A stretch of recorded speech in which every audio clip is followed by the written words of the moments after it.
Que hay paz ha sido distribuida para los que quieren la paz, para los que desean vivir en paz. ¿Sabía usted que la paz es un prerequisito a la salvación juntamente con la santidad? Porque quien no vive en paz se come las uñas. ¿Cuántos tienen sus uñas? Hay como 25 que la tienen, aleluya. Gloria al Señor. El que no tiene paz, dice la Biblia que el impío no tiene paz. De modo que por eso es que se asocia la paz a la santidad. Todo el que vive a tonos con Dios tiene paz, tiene sosiego. Sus aguas están quietas. Está sosegado y sosegada. No tendrá temor de mala noticia, dice la Escritura. Tendrá buen juicio. Gobernará sus asuntos con juicio, por lo cual no resbalará jamás. De modo que, hermanos y hermanas, en esta tarde damos gloria a Dios por esto, porque Dios se ha encargado de repartir todas estas virtudes. Y a veces yo me detengo a reflexionar y digo, Señor, pero justamente para enfrentar un tiempo como este viniste a mí con antelación. Viniste a mí para poner todos aquellos ingredientes, todos aquellos componentes que necesitamos para poder enfrentar un tiempo como este.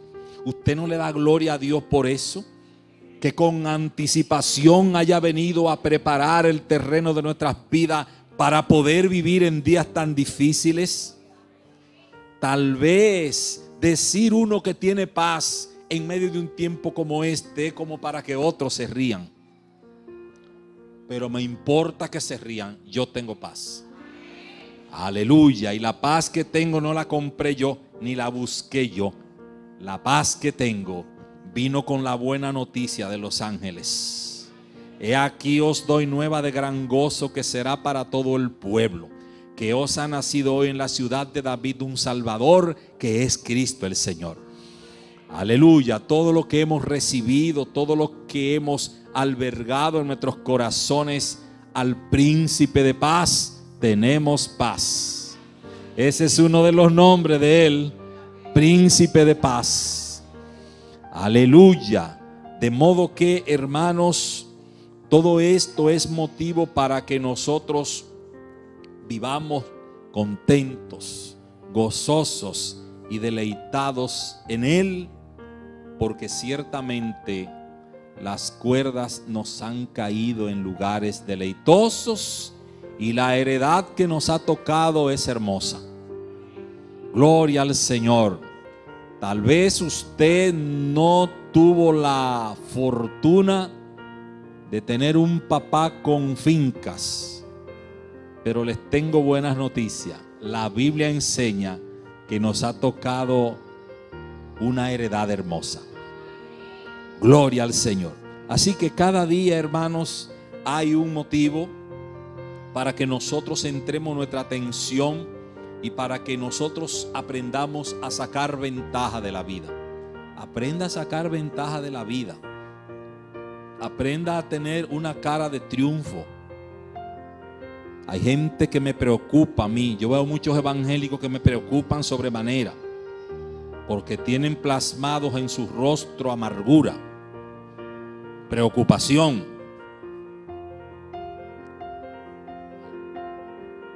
Un minuto de silencio. Amargura y preocupación. Gloria al Señor. Pero yo no soy de esos.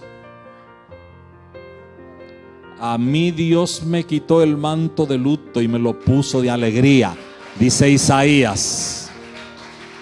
Aleluya. Porque me dio un nuevo nombre. ¿Sabe cómo me llama ahora? Plantío de Jehová. La iglesia ahora se llama Plantío de Jehová. Gloria al Señor. Un plantío con verdor, una cosecha abundante. Eso es la iglesia del Señor. Serán llamados plantío de Jehová, dice Isaías 61. Gloria al Señor. Así que yo les bendigo, hermano, en esta tarde. Y les exhorto a seguir disfrutando del gozo de la salvación. El gozo de la salvación tiene un asunto, y es que no se puede fingir. El que está gozoso, está gozoso. Y lo está todos los días de su vida. Mi gozo riñe con las circunstancias. Mi gozo riñe con las circunstancias. Se sobrepone a la circunstancia cual que sea. Porque el gozo mío es auténtico. Porque viene de Dios. Yo sé que el suyo también. Vaya conmigo al libro de Jeremías, capítulo 18. Vamos a leer los 6 primeros versículos de Jeremías 18. Queremos predicar en esta tarde titulando La iglesia y su necesidad de reformas. La iglesia y su necesidad de reformas. Jeremías 18 del 1 al 6. En la medida en que lo encuentra, póngase sobre los pies que Dios le dio. Aleluya. Y vamos a reverenciar la palabra de Dios, la que vamos a leer en el nombre del Señor. Amén. Palabra de Jehová que vino a Jeremías diciendo: levántate y vete a casa del alfarero, y allí te haré oír mis palabras. Y descendí a casa del alfarero, y he aquí que él trabajaba sobre la rueda, y la vasija de barro que él hacía se echó a perder en su mano, y volvió y la hizo otra vasija, según le pareció mejor hacerla. Entonces vino a mí palabra de Jehová diciendo: ¿no podré yo hacer de vosotros como este alfarero, oh casa de Israel? Dice Jehová. He aquí que como el barro en la mano del alfarero, así sois vosotros en mi mano, oh casa de Israel. Amén. Señor, muchas gracias te damos. Aquí estamos delante de tu presencia, al desnudo, al descubierto. Tus ojos están sobre nosotros, así como tu palabra dice que tus ojos atalayan sobre las naciones. Señor, aquí están nuestras faltas, nuestras flaquezas, nuestras debilidades, nuestras deficiencias. Señor, los pecados están aquí también. Señor, tal vez muchos de nosotros los ocultamos, pero al presentarnos delante de ti quedamos al descubierto. Te pedimos nos perdone en esta tarde, Señor, porque lo primero para poder pedir cosa alguna de ti es que nos perdone. Señor, si no nos perdona, no estaremos aptos para presentar la ofrenda delante de ti. Necesitamos tu asistencia hoy. Necesitamos tu misericordia hoy. En el nombre poderoso de Jesucristo, he aquí el mensaje de la palabra que con tu ayuda me propongo dar a este pueblo, a esta congregación que la necesita. Todos necesitamos de tu palabra. Nuestras vidas deben ser reorientadas cada día, reguladas por ti, Señor, Dios de los cielos. Sé tú en esta tarde añadiendo a la palabra que he de predicar virtud. Señor, así como virtud ha de añadir a nuestro conocimiento. Señor, que tu nombre sea glorificado mientras predico. Que este pueblo reciba, Señor, que este pueblo pueda ser receptáculo, recipiente para recibir tu verdad. Que tu verdad sea atesorada y que tu verdad en esta tarde traiga respuesta a las necesidades del pueblo. Gracias te damos, Señor, muchas gracias, en el nombre poderoso de Jesús. Amén y amén.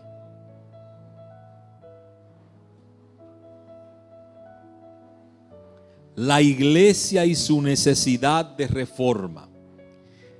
Durante este mes ha sido preparado nuestro programa de ayunos y oraciones bajo este tema: reformas. ¿Sabe que el tema reforma es un tema perpetuo? Es un tema perpetuo. Toda la vida tenemos que vivir haciendo reformas. En los diferentes ámbitos de la vida se requiere hacer reforma. Porque hablar de reformas es hablar de rehacer, de reparar, de restaurar, de restablecer, de corregir, pero también de poner en orden. Todo esto dice el diccionario que es reforma: restauración, restablecimiento de las cosas, reordenamiento de las cosas, restitución. Y con esto tenemos nosotros que lidiar en el día a día, estar haciendo ajustes y cambios necesarios en nuestras vidas, en todo nuestro accionar, porque muchas veces comenzamos a hacer cosas y nos damos cuenta a mitad del camino que se requiere hacerle cambio, hacerle ajustes. Sobre todo el que es rápido. Hay gente que no son buenos planificando y todo lo hacen a vapor. Pero eso no vinieron esta tarde, eso se quedaron en su casa. Los que les gusta hacer la cosa a vapor, plan piloto, ensayo. Y como alguien dijo, en el camino se arregla la carga si no se cae. Porque le puede pasar una de dos: se cae o da tiempo a arreglarla. Entonces, siempre tendremos nosotros que hacer reformas. Y vamos a ver en esta tarde que también en la Biblia se han hecho reformas. Que Dios es coherente con las reformas. Cada vez que se utilice el término reforma en cualquier contexto, esto implica cambios, transformaciones, esto implica inversiones y hasta sacrificio. ¿Qué significado tiene octubre en cuanto al tema reforma para los evangélicos? Cuando hablamos de reforma, no podemos dejar de mencionar a unos hombres que por el siglo XV, del siglo XIV al siglo XVI específicamente, se levantaron para hacer reformas importantes, significativas, determinantes, que han venido a marcar en cierto modo la historia de la iglesia moderna, de la iglesia cristiana moderna. Es que en el 31 de octubre de 1517, un hombre llamado Martín Lutero clavó en las puertas de la iglesia del castillo de Wittenberg, Alemania, sus 95 tesis que había redactado en latín en contra del sistema papal de la iglesia popular.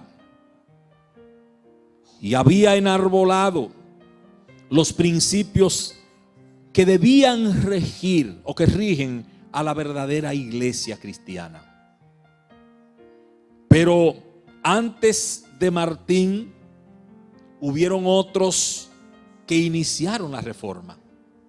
Martín no fue el primero, sino que aparecieron en la historia. Aparece el inglés Juan Wycliffe y aparece también el checoslovaco Juan Hus y el suizo Ulrico Zwinglio. Esos fueron parte de los que antes de Martín se levantaron en contra de un sistema doctrinal pernicioso que no era coherente con las sagradas escrituras, con la sagrada verdad. Pero la reforma siguió su curso. En el norte y occidente de Europa, en el año 1536, también se levantó el francés Juan Calvino con su movimiento calvinista y muchos otros. Estos hombres sufrieron, estos hombres fueron desterrados, pero después de ser desterrados hicieron grandes aportes al pentecostalismo. Llegaron a ser pastores en diferentes lugares de eso, de Alemania, de Francia, en Europa.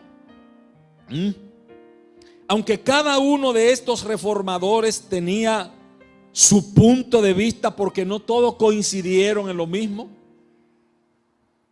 Juan Calvino no fue coherente con la doctrina de Lutero. Cada uno tenía su punto de vista según sus ideales, pero sí tenían en común que el cristianismo debía volver a la pureza. Que el cristianismo debía volver a la pureza y que la iglesia debía estar sustentada en la autoridad de la Biblia como fuente de revelación y transformación divina. En eso fueron coherentes. Y si usted se pone a analizar, aún los mismos cristianos evangélicos en todo el mundo tenemos muchísimos puntos encontrados.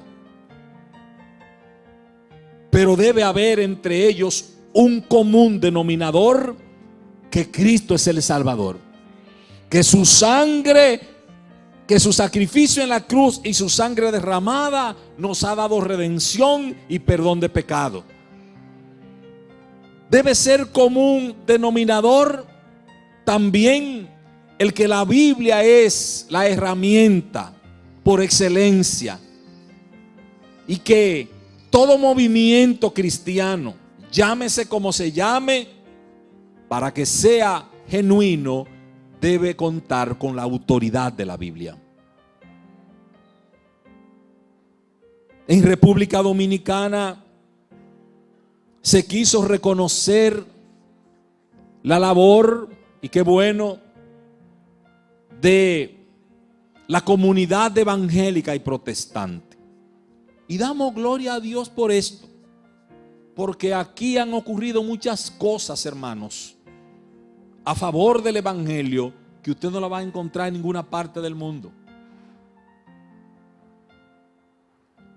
Y es que mediante la ley 331-09 se establece, se reconoce el 31 de octubre como el día de la comunidad evangélica y protestante, por ley.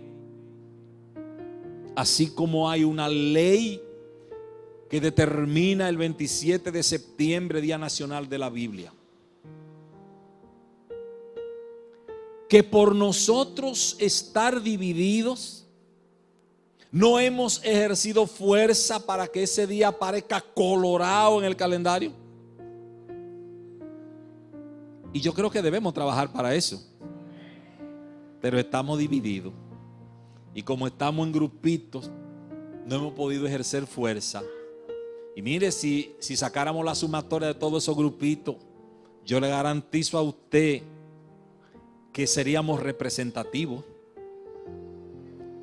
Pero yo espero, hermano, que un día todo esto que se ha logrado podamos nosotros verlo hecho más realidad aún cuando nos levantemos como un remanente con fuerza, cuando ocupemos el lugar que Dios quiere que tengamos.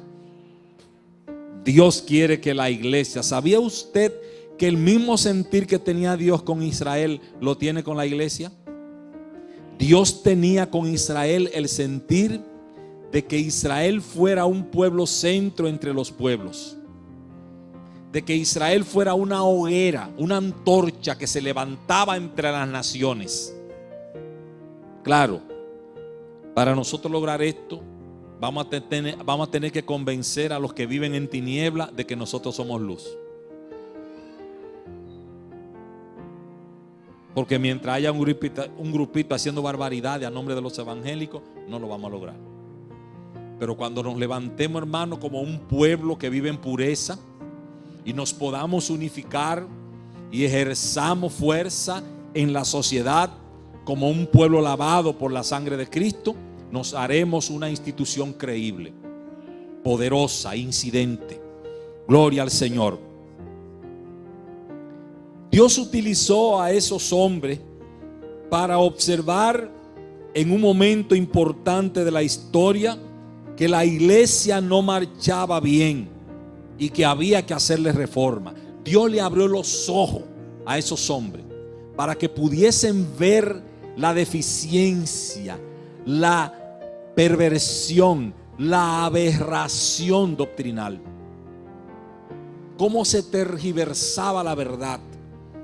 Y Dios le da luz para que ellos pudiesen ver eso y le da valentía de nuevo para que pudiesen levantarse y enfrentar el sistema. A veces no es tan fácil hacer reforma cuando usted sabe, por eso dije que hasta sacrificio, no solo inversiones, cuando usted sabe que puede hasta perder la vida por protestar algo que usted entiende que no anda bien.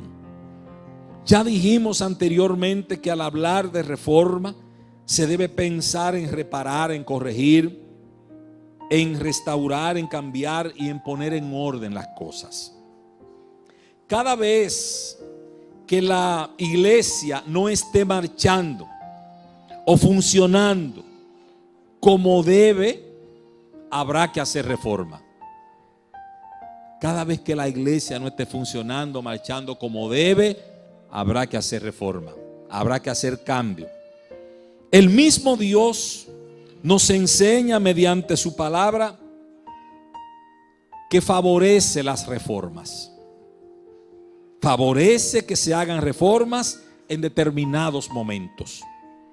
Unas veces esas reformas las inicia Dios y otras veces en unidad o en unión con el pueblo se determinan.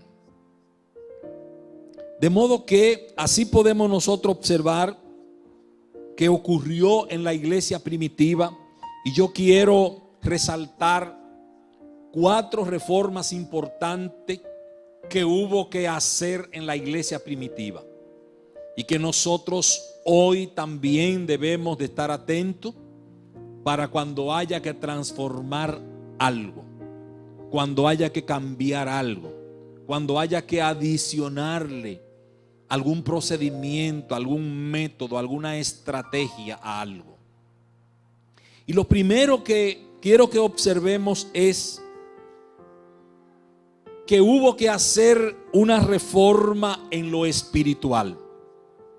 Mire, en Hechos capítulo 1 del versículo 2 en adelante, hasta el capítulo 2 del 1 al 4, usted encuentra una reforma, algo que mencionamos siempre tanto, pero que a veces no lo consideramos como una reforma. Y ahí ocurrió una reforma, y es en el día de Pentecostés. Hubo que hacer una reforma espiritual a la iglesia, porque la manera como la iglesia estaba viviendo no era la correcta. Dios quería que la iglesia entendiera que había que hacerle una adición, que la iglesia había que investirla, que la iglesia había que reactivarla.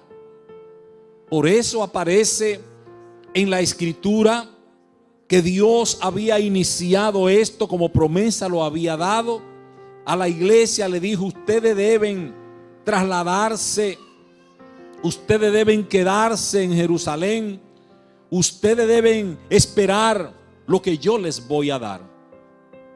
porque hay que hacer una reforma. Por eso en San Juan 14, del 15 en adelante, Él le dijo: miren, en ustedes mora el Espíritu. El mundo no lo puede recibir, pero ustedes sí, porque mora con ustedes, pero estará en ustedes. Hay que hacerle reforma. Ustedes deben tener experiencias más contundentes con el Espíritu. Ustedes deben ser restaurados. Ustedes deben ser renovados. Ustedes deben ser investidos.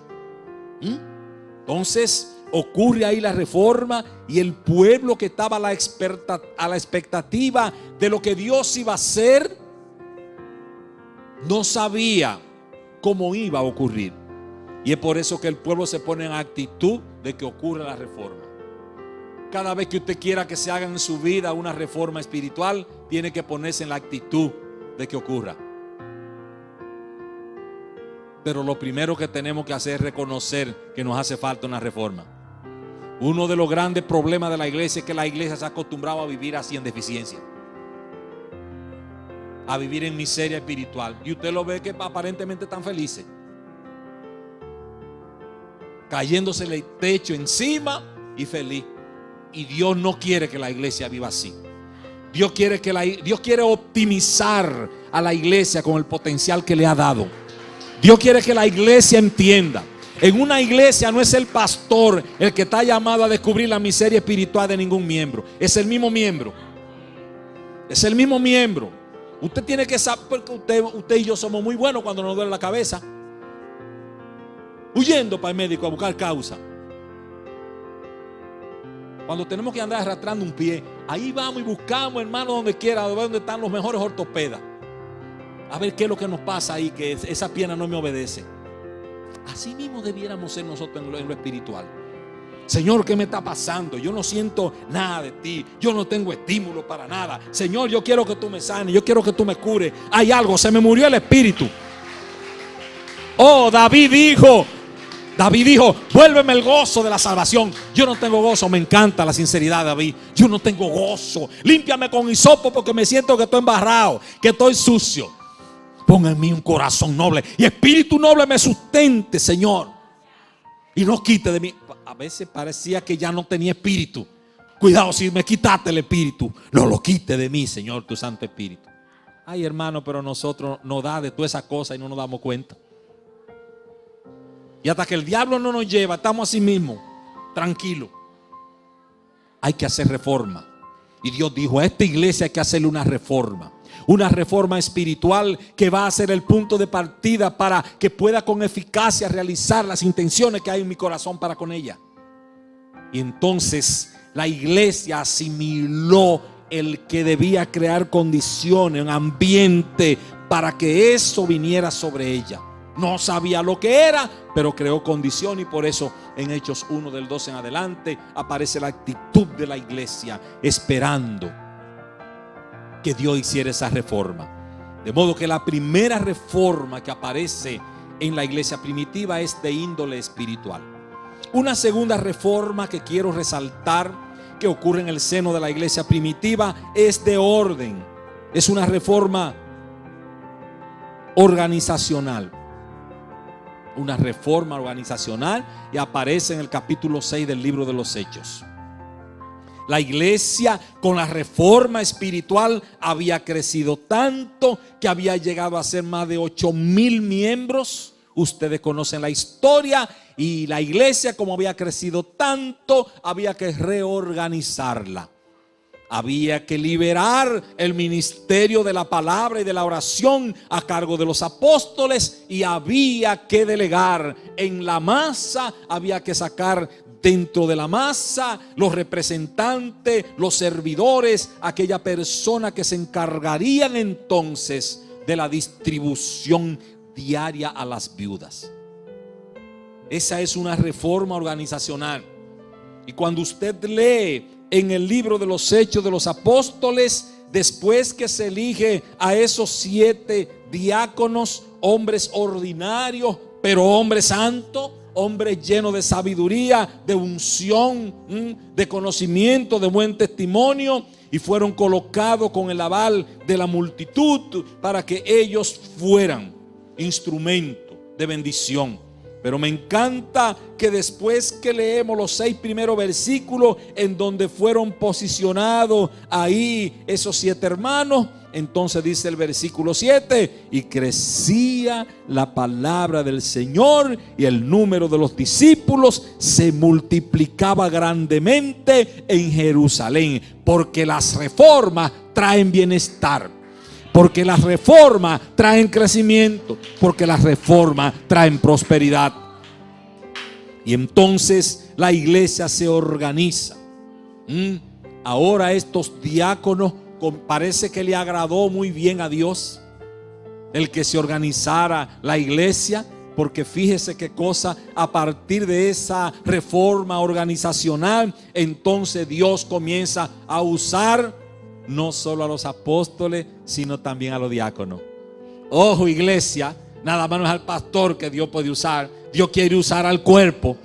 ¿Y de qué manera? Ustedes saben muy bien que de esos diáconos salieron las bujías, los pábilos que habían de hacer humear, los pábilos que se iban a encender. De ahí sale Esteban, lleno de sabiduría. Pero de ahí también sale Felipe y enciende a Samaria con poder. Ven, hermano.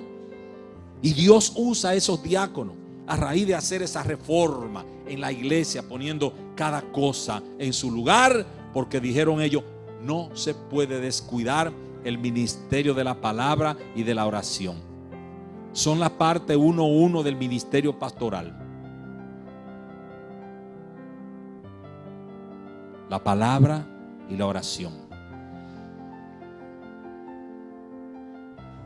A veces, hermano, si uno no tiene esa visión clara, se va a pique el ministerio, porque la iglesia demanda muchas otras cosas que no son las primordiales. La iglesia a veces quisiera que el ministerio uno lo ejerza haciendo otras cosas que no son esas.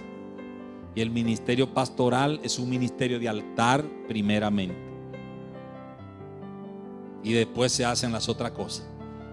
Pero es un ministerio de servir verdad, la verdad. Y hay que tener cuenta al servir la verdad, porque la verdad predicada tiene que ser vivida. Hermanos, si la verdad solo hubiera que predicarle, es muy fácil, cualquiera predica. Cualquiera predica. A mí no me sorprende ver a la gente predicando. Cualquiera predica. No se crea usted que es una cosa extraordinaria. Cualquiera predica. Cualquiera prepara un mensaje. Cualquiera habla bonito. Lo que cualquiera no vive el mensaje. La parte difícil del mensaje es vivirla, no es prepararlo. Ahora está en internet, usted lo encuentra preparado. Cualquiera predica, cualquiera anda el mundo entero predicando. Lo difícil es que cualquiera no vive el mensaje. Gloria al Señor. Una tercera reforma que se establece es de orden doctrinal. Aparece en el capítulo 15 del libro de los Hechos. Ya esta iglesia estaba llena del Espíritu, por eso se movilizaba. La iglesia había tenido cierto orden, pero llegó el momento que cuando la iglesia comenzó a crecer, entonces vino la tergiversación de la palabra, el problema doctrinal. Y es entonces cuando los líderes tienen que levantarse para hacer reforma, porque todavía unos que habían creído pensaban que a la salvación había que adicionarle la ley de Moisés, que para salvarse había que circuncidarse. Mire, hay que tener mucho cuidado. Todavía hoy hay muchas instituciones religiosas, incluso que se llaman cristianas evangélicas, que tienen un arroz con mango. un locrio con guineo maduro adentro y cuero de pollo y muchísimas cosas. Óigame, una mezcolanza con lo que ya pasó, mezclado con el cristianismo. Todavía hay un cristianismo mezclado. Y la iglesia primitiva dejó claro en la reforma doctrinal acerca de qué requiere la salvación. Que ya la obra muerta no es necesaria en la salvación. Ya no se necesita. O aparecieron unos que decían que tenían que circuncidarse, que tenían que introducir la ley de Moisés para ser salvos, y esto fue objeto de muchos debates y de muchas discusiones, y hubo la necesidad de hacer reforma.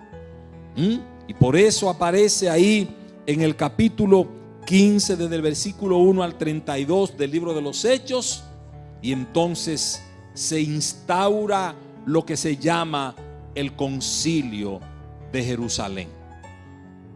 En ese concilio de Jerusalén se discute, se debate y se llega a una conclusión que entendieron era coherente con la voluntad de Dios. Entonces dice la escritura que se levantaron ahí los líderes. Así que enviamos a Judas y a Silas, los cuales también de palabra os harán saber lo mismo, porque ha parecido bien, dice el versículo 28, al Espíritu Santo y a nosotros, que no imponeros ninguna carga más que estas cosas necesarias, que os abstengáis de lo sacrificado a ídolos, de sangre, de ahogado y de fornicación, de las cuales cosas os guardaréis. Bien haréis. Si ustedes guardan esto, bien harán. Pasadlo bien. Así pues, los que fueron enviados descendieron a Antioquía y reuniendo a la congregación, entregaron la carta. O sea que dijeron, bueno, las únicas cosas que han de prevalecer. El otro día me dijo alguien, estaba en un centro de salud y me llamó un amigo porque alguien que practica una religión que ustedes conocen le dijo que no se debía hacer transfusión de sangre. Y él me llamó para meterme a mí en un lío, para ponerme a discutir. Yo no sabía que era para eso que me llamaba. Y cuando me hace así, me presenta el hombre, yo que no quiero discutir, porque no debo discutir, pero no podía tampoco irme sin decirle la verdad. Él me dijo, yo le dije que en la Biblia no había soporte para justificar que no se pudiera hacer transfusión de sangre. Y él me dijo que lo que pasa que ellos lo hacen porque en el lenguaje antiguo no aparecía la palabra transfusión. Y yo le dije, pues con más veras, si no aparece no lo usen. Oiga, hermano, qué malicia del diablo, que era que en el lenguaje antiguo no aparecía la palabra transfusión. Y yo le dije, la palabra transfusión no apareció en el lenguaje antiguo ni aparece en la Biblia. Y lo llevo a Génesis 9:4. Oiga qué es lo que dice: pero carne con su sangre no comerá, porque la sangre es la vida.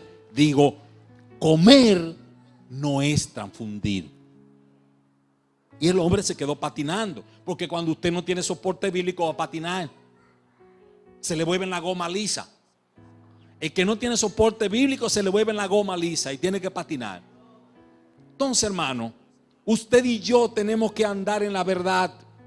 Esta iglesia primitiva había venido superándose y no podían a la mitad del camino. El enemigo es muy astuto, detenerse para volver, tornarse a una doctrina que ya había sido abolida. que ya no contaba en el momento. Ya los rudimentos de la ley no cuentan, solo cuenta la ley moral de los mandamientos.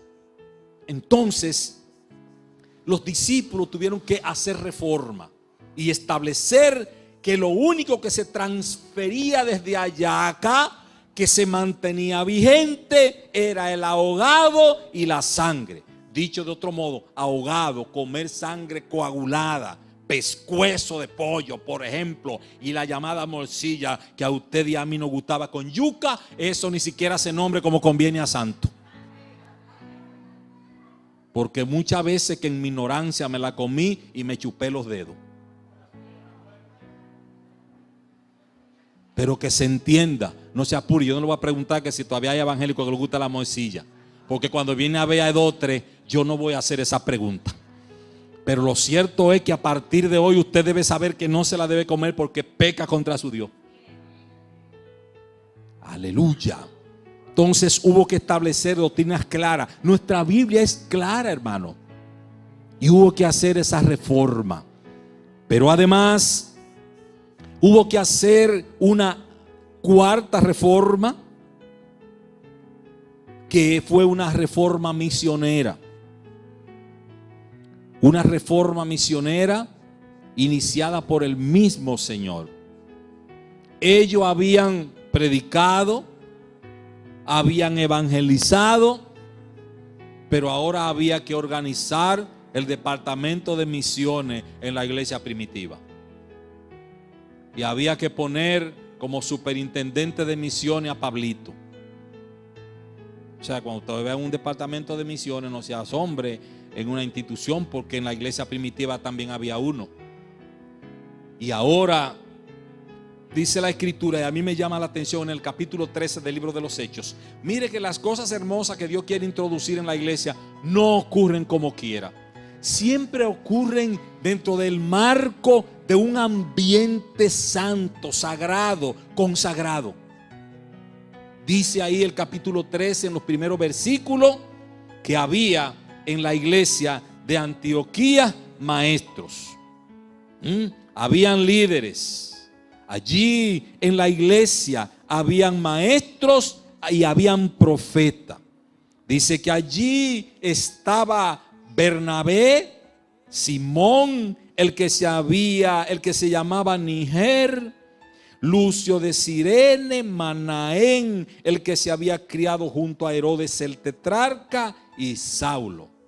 Allí estaban aquellos hombres, y me encanta el versículo 2 del capítulo 13, y dice: ministrando estos al Señor y ayunando. Mire, hermano, hay gente que no le gusta ayunar, hay gente que no le gusta ministrar al Señor.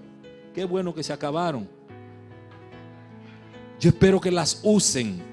Recuerde que esos programas, dice, programa de ayunos y oración. Usted busca con lupa en el pueblo cristiano evangélico a la gente que ayuna. No se preocupe, yo no me propongo avergonzar a nadie. Yo sé lo que le estoy diciendo. Yo sé lo que le estoy diciendo, porque con la mayoría de los hermanos que hablo, pastor, a mí me da un agilibrio en el estómago, pastor, yo estoy tomando pastillas, pastor, el médico me dijo que no puedo dejar de comer, pastor, y entonces ya eso me dice, pastor, no ayuno. Hay una crisis en la iglesia, hermano, porque Dios se mueve donde hay ayuno y oraciones. Donde no hay ayuno y oraciones, Dios no se mueve, hermano. No se mueve. Usted no va a ver las grandes cosas de Dios comiéndose 4 panes con cosas dentro, metiéndose 2 vasos de jugo todos los días y olvidándose del mundo, nada más viviendo en el mundo material, en el estómago. Usted no va a ver nada así. Así va a haber, perdóneme, grasa en el cuerpo. ¿Usted ve tanta gente gorda? No le pregunte si comen, es que comen demasiado. Ya toqué el punto ofensivo. Yo no quería decir eso. Uno vive cometiendo imprudencia cada rato. Entonces, hermano, aquí me encanta esto. Dice que esos maestros y esos profetas habían entrado a la iglesia ministrando al Señor. presentándose como ellos sabían, habían aprendido que uno se presenta ante Dios. Hermano, ante Dios, ¿sabe cuál era la pregunta del salmista? ¿Con qué me presentaré ante Dios? Y esto aparece también en el libro de Oseas. ¿Cómo me presentaré ante Dios? Ellos buscaban la manera, la preocupación era ¿con qué yo me voy a presentar ante Dios? ¿Cómo me voy a presentar ante Dios? ¿Me presentaré ante Dios con esto o me presentaré ante Dios con aquello? Debe ser la preocupación de la iglesia hoy. ¿Cómo me presentaré yo ante Dios? ¿Cuáles ingredientes voy a añadir a mi vida en el día que consagro, el día que me consagro para Dios semanalmente? Por lo menos un día debe haber, hermano. Oiga, por lo menos un día a la semana ustedes y yo debemos tener de consagrarlo a Dios. Yo no le estoy diciendo que deje de ir al trabajo. Lo que le estoy diciendo es que usted puede aún al trabajo irse en ayuna. Hay pastores, si me da un bajón de azúcar, que se muera y buscamos el ignario, lo enterramos y se salva. Gloria a Dios. Qué mejor vivir harto y perderse que morir en un día de consagración. Hoy yo prefiero morir en un día de consagración, hermano. Todos los ángeles lo verán inclinándose y haciéndole así. Pase, pase. Al que muere en el día de consagración tendrá el cielo inclinado. Pase. Bienvenido, siervo y sierva. Todos debemos tener por lo menos un día de consagración. El día en el que no haya que ir a la sirena. El día en el que no tengamos que tener pensamiento de cosas por la mañana. No, ese es un día. Y mire, lo correcto sería enseñar a toda la familia. Mis hijos, hoy no hay leche. ¿Qué pasó? Consagración. Pero enséñenselo el día antes. Miren, tengan, bébase su juguito a las 10 porque mañana viene un día difícil. El día de mañana es para Dios. ¿Y hasta cuándo, papi? Nada más lo vamos a hacer hasta mediodía. Pero vamos a consagrarle como familia a Dios. Eso debiera ser lo ideal. Los que estamos en la gracia tenemos que consagrarnos para Dios. Y dice la escritura que estos ministrando al Señor y ayunando, dijo el Espíritu Santo: apartadme a Bernabé y a Saulo para la obra que los he llamado. Dijo el Espíritu Santo. ¿Cómo lo dijo el Espíritu Santo? Yo entiendo que lo dijo a través de los profetas que estaban ahí. Dice que habían profetas. Él lo puede decir como quiera, lo puede decir hasta con voz audible. No se preocupe por cómo Dios lo va a decir. No se preocupe por cómo Dios le va a hablar. Que ese es otro problema que tiene la iglesia. Ay, si Dios viniera y yo lo viera. Ay, si me enviara un ángel. No se preocupe cómo Dios hable. Lo importante es que hable. Pero recordemos que hay que crear condiciones para que Dios hable. Toda esa gente que tuvieron experiencia estaban en un buen ambiente. Estaban en una buena sintonía. Estaban sintonizando a Dios.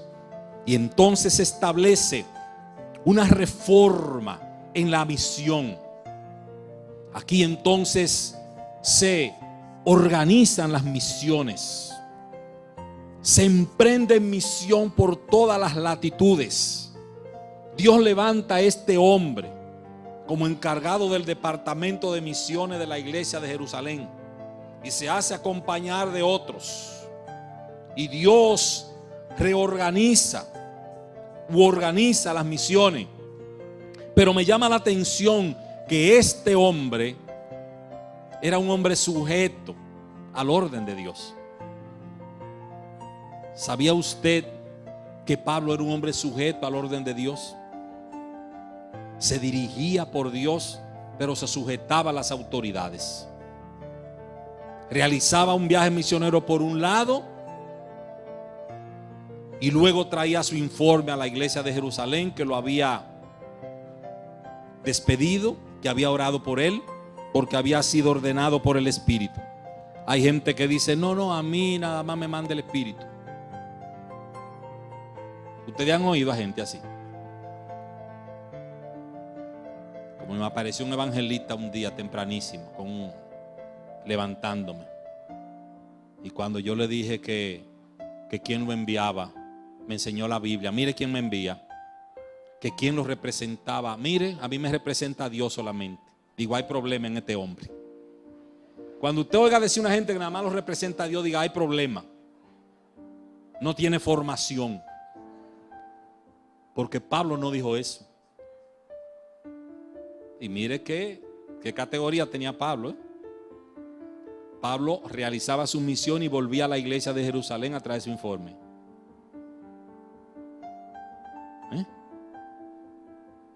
El Espíritu lo había apartado, es verdad, pero él era parte de una iglesia. Usted y yo somos parte de una iglesia. Y entonces este Pablo emprende las misiones y toca todos los puntos, todas las latitudes para llevar el evangelio, para que el mundo conozca el evangelio por orden de Dios. Usted y yo somos representantes de Dios por orden de Dios, pero nos movilizamos en la dirección de Dios. Un hombre que estaba a la orden de Dios. Ustedes y yo vivimos, hermano, para estar a la orden de Dios. Da brega entender eso. Le ha dado mucha brega a la gente entender que si es de Dios, vive a la orden de Dios.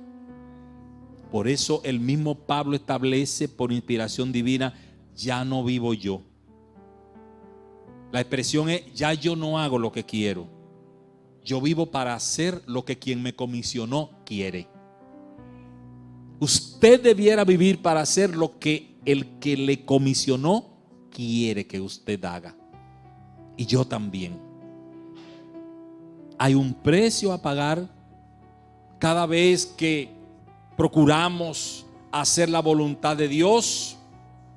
Algo vamos a tener que sacrificar. Nunca lo olvide.